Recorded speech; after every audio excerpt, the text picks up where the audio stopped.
Hey guys, so this is the thing I've been working on for a while. The basic idea is that it's supposed to be a game about helping NPCs escape this place which is made out of cubes. You basically just help the NPCs by adding or removing cubes so they can get through the rooms and eventually reach the exit.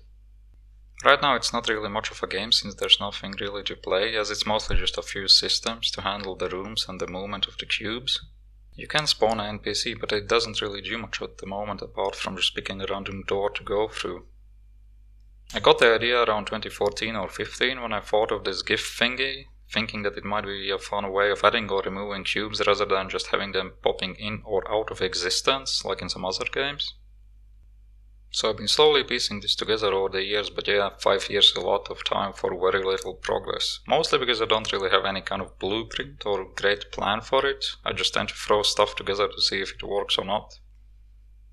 The main reason is because I usually seem to have a hard time to figure out the design part, like how to make everything actually work together and also make it fun and engaging.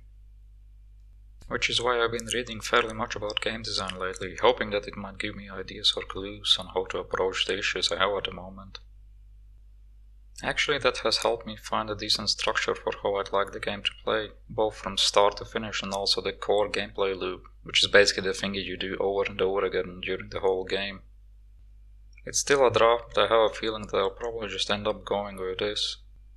The funny thing about all the coding and modeling stuff is that it feels easy to me while designing things seems to be pretty challenging.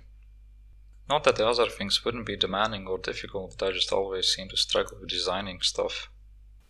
Speaking of which, the most recent thing I added was a placeholder model of enemies so that I could plop it into the game and fool around with some simple ragdolls.